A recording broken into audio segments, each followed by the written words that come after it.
राजस्थान के लोक देवताओं में से एक पाबूजी महाराज यानी पाबूजी राठौड़ जी को राजस्थान के प्रमुख लोक देवताओं में से एक माना जाता है। पाबूजी की वीर गाथा पूरे राजस्थान में लोकप्रिय है और पूरे राजस्थान में इनकी महिमा फड़ के रूप में गाई जाती है और इनके भक्त बड़े ही प्रेम भाव और श्रद्धा के साथ इनकी पूजा अर्चना करते हैं। आज हम आपको इस पावन वीडियो के जरिए पाबूजी महाराज की उस वीर गाथा का बखान करने जा रहे हैं, जिस वीर गाथा के बाद पाबूजी राठौड़ पाबूजी महाराज और एक पीर के रूप में पूरे राजस्थान में लोकप्रिय हुए और अपने अमिट चमत्कारों की वजह से अपना नाम राजस्थान के इतिहास में स्वर्णिम अक्षरों में लिख गए। बस आप सब भक्तों से इतना ही निवेदन है कि पाबूजी महाराज की इस पावन गाथा को आखिर तक जरूर सुनिएगा।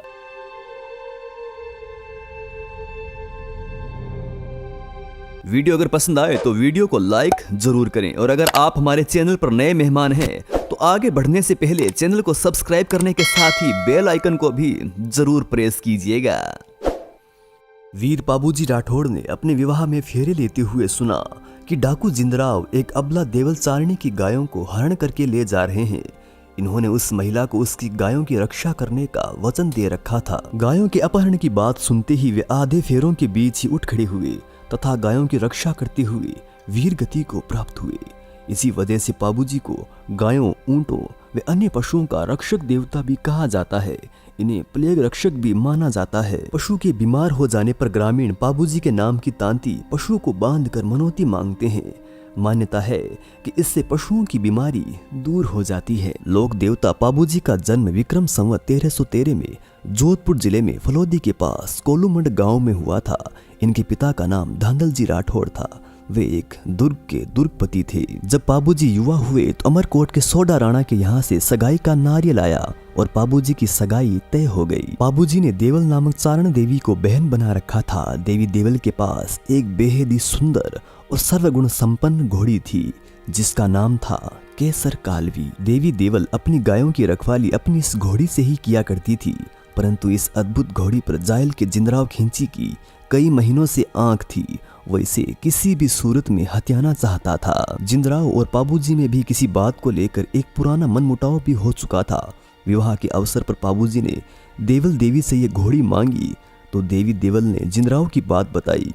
तब पाबूजी ने कहा कि आवश्यकता पड़ी तो वो अपना कार्य छोड़कर बीच में ही आ जाएंगे। ये बात सुनकर पाबूजी को देवल देवी ने वो घोड़ी उन्हें हंसी खुशी दे दी थी। जब पाबूजी की बारात अमरकोट पहुंची और पाबूजी राठौड़ विवाह के फेरों के लिए मंडप में पहुंचे तो पीछे से जिंदराव ने मौका देखकर देवल देवी की गायें चुरा कर ले भागा। पाबूजी जब शादी के फेरे ले रहे थे तो फेरों के बीच में ही अचानक से ही संकट के संकेत यानी घोड़ी की हिनहिनाहट को सुना और इतना सुनते ही वीर पाबूजी संकट को भाप गए और विवाह के फेरों को बीच में ही छोड़कर गंठ जोड़े को काटकर देवल चारणी को दिए हुए वचन की रक्षा के लिए देवल चारणी के संकट को दूर करने के लिए चल पड़े। पाबूजी महाराज ने 2 फेरे लिए और जिस समय तीसरा फेरा चल रहा था ठीक उसी समय केसर कालवी घोड़ी हिनहिना उठी।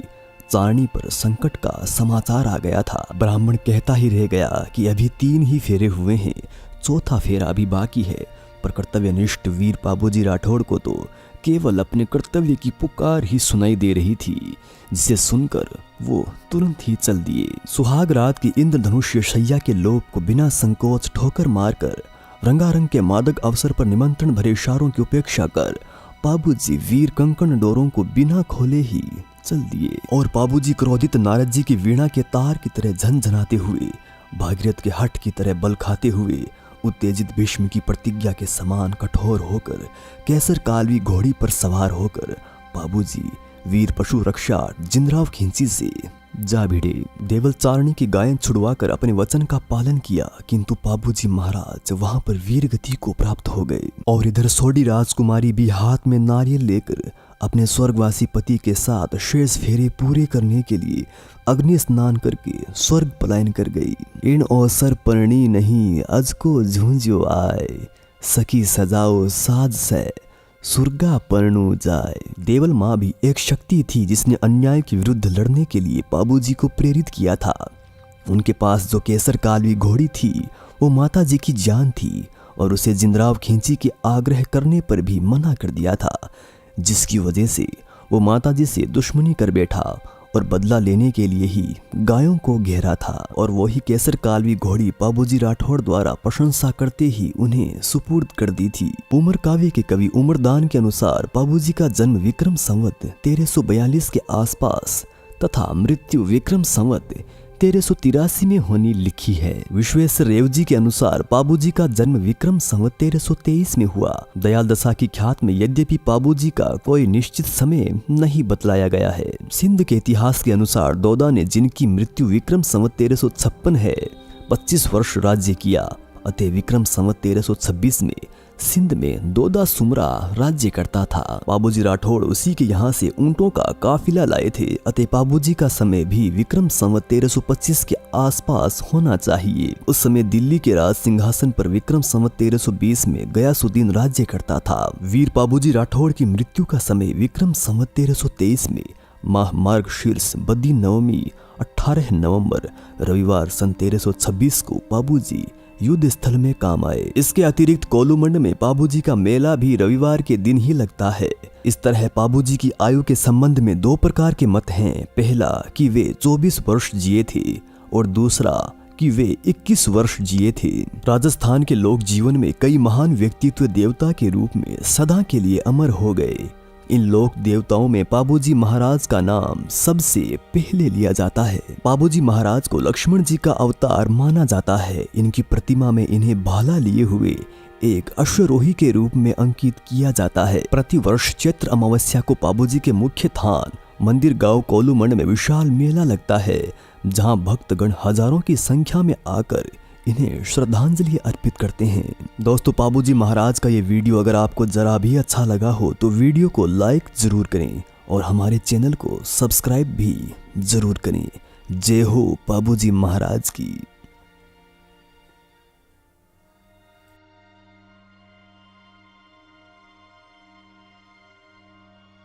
दोस्तों, वीडियो अगर अच्छा लगा हो तो लाइक करने के साथ ही सब्सक्राइब जरूर करें और पास में लगे घंटे को बजाना मत भूल जाएं। इससे हमारे प्यार के रूप में हमारे वीडियो का नोटिफिकेशन आप तक झट से पहुंच जाएगा।